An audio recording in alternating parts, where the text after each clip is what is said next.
County Attorney Dan Parker has been found shot to death in Green Pass, Virginia, and his stepdaughter, Luann, says she fired at a man she believed was a burglar. That report and Parker's $100,000 insurance policy bring freelance investigator Johnny Dollar into the case. From CBS on February 13, 1956, this is part one of the 5-day serial, The Cui Bono Matter, from yours truly, Johnny Dollar, episode 5602. Bob Bailey stars as Dollar in a script by John Dawson, Jack Newman's pen name, with Jack Johnstone directing. The supporting cast includes Mary Jane Croft, Forrest Lewis, and Howard McNear. We now take you back to the original broadcast. From Hollywood, it's time now for... Johnny Dollar. Don Hancock, Johnny, Surety Mutual. Hi, Don. What's on your mind? Cui Bono. Cui who? It's Latin, kiddo. Cui Bono. Who benefits? All right, I'll bite. Who does? A little doll named Luann Parker down in Green Pass, Virginia. $100,000 worth, Johnny. Double indemnity. Wow, what did she do? Answer the question? She sure did, with a .38. 2 bullseyes right in her foster papa's heart. Well, then if it's an open and shut case, you don't need... Oh, it's that all right. She's the gal what done it. She admits it. But the coroner is about to call it an unavoidable accident. Seems little old Magnolia Blossom thought Papa was a prowler. And what do you think? Just what I said. Cui bono. So? I think you'd better put yourself on the payroll.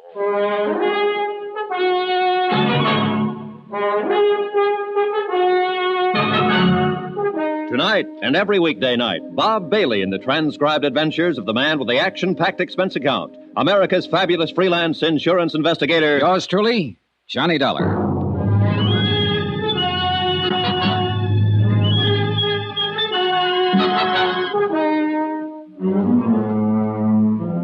Expense account submitted by Special Investigator Johnny Dollar to the Home Office, Surety Mutual Insurance Limited, Hartford, Connecticut.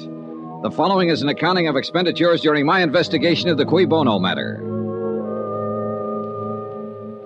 Item 1, $78.45. Transportation and incidentals, Hartford to Green Pass, which was a village of some 12,000 people, hidden among quiet wooded hills, and located, as I discovered on arrival, some 3 miles from the railroad station.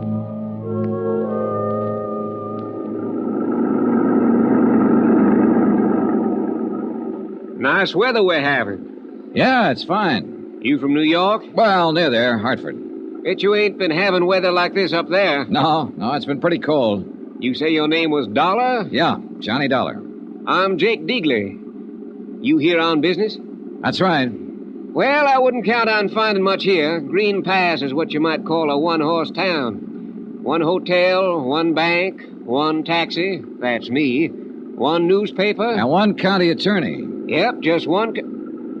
Oh, and you've heard about our tragedy, about Dan Parker getting shot. Yeah, that's why I'm here. I'm an investigator for an insurance company. I see. Well, it was a terrible thing. It was... Oh, doggone it. If old man Hawley don't fix up them fences, he's going to be short a cow one of these days. That's the 3rd time this week they've been out the road. How do people around here feel about Dan Parker? Was he well-liked? Well, he'd been reelected for 5 straight terms. No personal enemies? Not a one. There ain't a man in Green Pass that... Hey, what difference does it make whether he was well-liked? You know how he was killed, don't you? Yeah, I understand he was shot accidentally by his stepdaughter. That's right. And what difference does it make whether he had any enemies? Well, none, probably. But when an insurance company holds a policy as large as the one they carried on Dan Parker, they want to know the full circumstances surrounding the death. Well, there ain't no mystery about it, Mr. Dollar. That poor girl took him for a burglar and shot him, that's all. And it mighty near broke her up. Say, what about her, Jake? Is she well-liked? Well, let me put it this way. I'm 52 years old. I got a grandson, 17. And we're both in love with Luann Parker. I see. And there's 5,000 other males in Green Pass that feel the same way. She get along all right with her stepfather? They worshipped each other. She was all Dan had since Mrs. Parker died 9 years ago. They was thicker than thieves, them two. Rode horseback together, went fishing, took trips together. Well, then it's understandable that she'd be pretty broken up. It was terrible for her.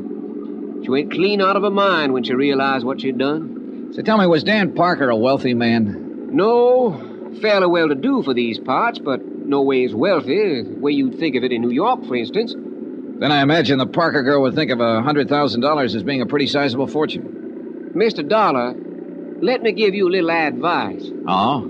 You got a job to do, fine. But if I was you, I'd be mighty careful how I went about doing it. Why so? Well, people up here in the hills are kind of standoffish at best. And if you go around hitting what you seem to be hitting at, you're going to get yourself a mess of trouble. I don't deal in hints, Jake. All I'm trying to do is dig up all the information possible. Let the company know exactly what happened. That sounds fair enough, Mr. Dollar. But you take my advice. Dig easy.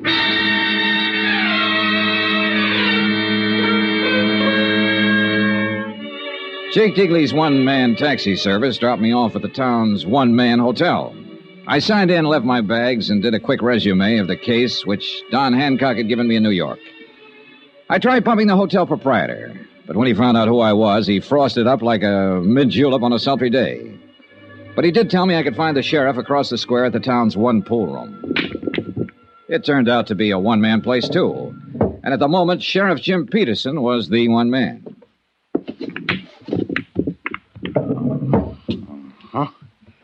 Oh, glad to know you, Mr. Dollar. Just a second now. Watch me get that there 3-ball down there.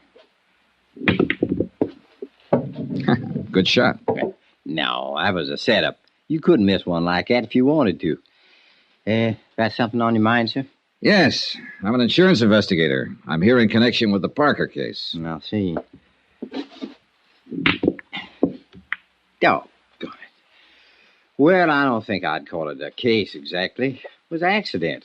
Ain't no mystery about it, as far as I can see. I didn't mean to imply that there was, Sheriff. As it stands now, this is a routine investigation, nothing more. I just like to get the facts, find out exactly what happened, in order to furnish my company with the report they need to pay the claim. I'd appreciate your cooperation if you've got the time. Oh, I got the time all right, sir.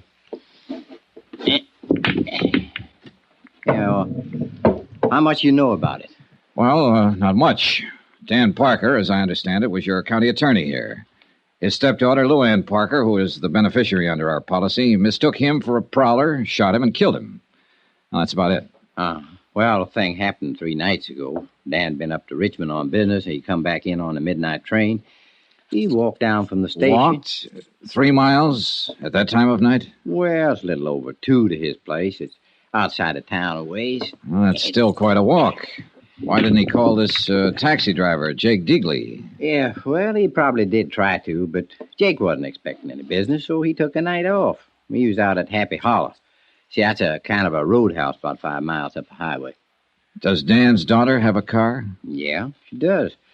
But I figure he didn't want to bother her at that time of night. See, he wasn't due in till the next afternoon. But it appears like he finished up his business and decided to come on back at night without letting Luann know or anybody else. Now, let me see here. Was he in the habit of coming back unexpectedly from trips? No, I wouldn't say he was. Well, go on. Huh? Oh, well, Dan didn't take many trips. And when he did, he most always made arrangements with Jake or Luann to meet him at the station. I see. So, anyway, walked home that night, and he took a shortcut through the lane and come on in the back way across the terrace. And right there was his fatal act. Oh, what do you mean? He bumped against the lawn chair.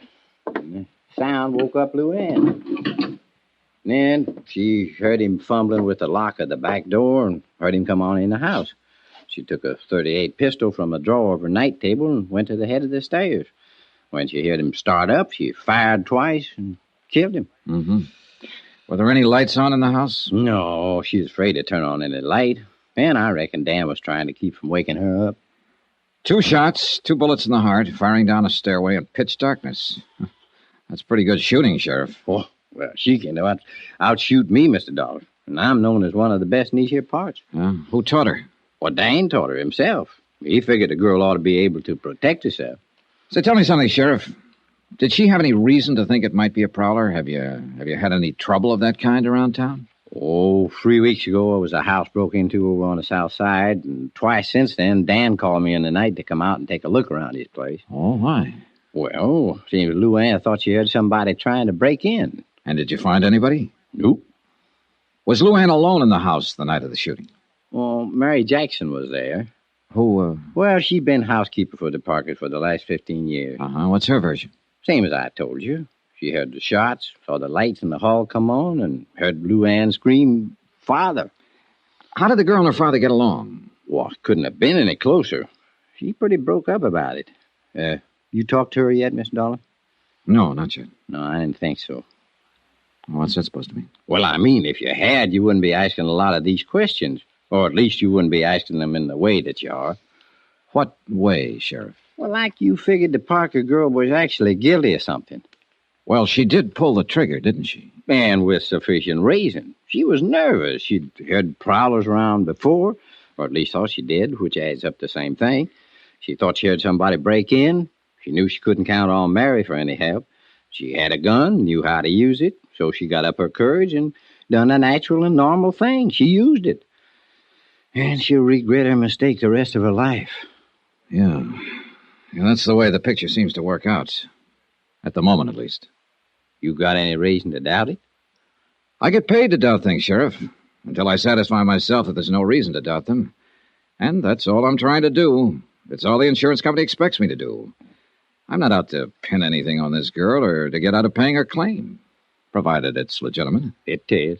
Well, then she's got nothing to worry about. If the thing happened as you just told me it did, then I have as much sympathy for her as you do. It'll be a pretty rough memory to live with. I just want to be sure, that's all. All right, Miss Dollar. You look around. You talk to people. Ask any questions you have a mind to, but you're going to come out right back where you started at. You're probably right. Dan and me'd been friends for years. Good friends. Now, if I thought there was the slightest doubt about this, I would be the first one to kick up a fuss and go after the truth. Even if the evidence pointed toward Luann Parker? No matter where it pointed to. Well, now, look, I want to talk to the housekeeper and to Miss Parker herself, and I'd like to attend the coroner's inquest if you don't mind. No, I don't mind, but you're a little late. Huh? It was held this morning. What was the verdict? Death by misadventure, unavoidable accident, with no recommendation for prosecution. I see. Would it be possible for me to see a copy of the transcript? It would. I'll ring the coroner and tell him to expect you. But let me give you a little piece of advice, Mr. Dollar. All right. Folks in these here parts love that girl. So when you start walking around asking questions, walk easy.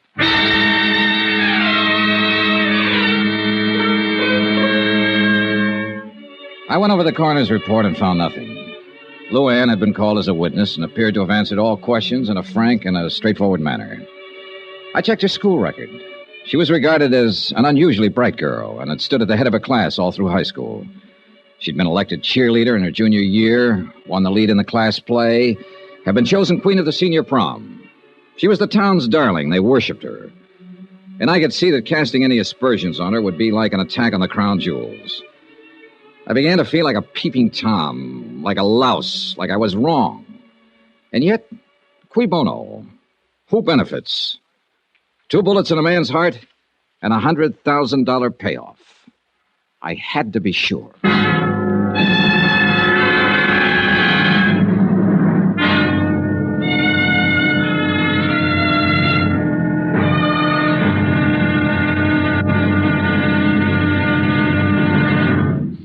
Now, here's our star to tell you about tomorrow's intriguing episode of this week's story. Tomorrow, beauty is as beauty does, and an idol is found to be made of flesh and blood.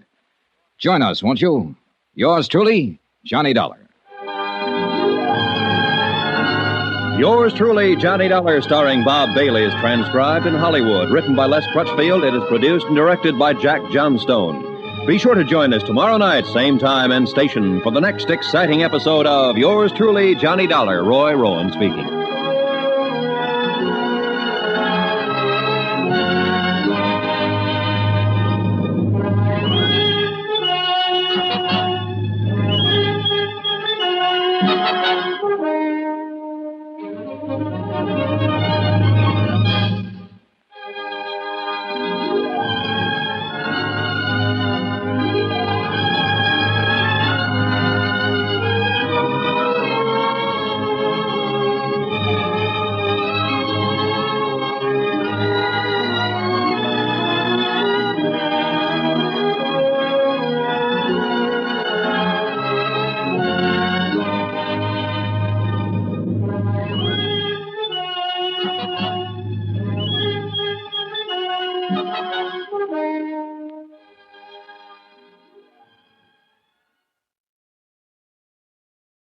That was part one of yours truly, Johnny Dollar's The Cui Bono Matter. Follow yours truly, Johnny Dollar, for more classic broadcasts.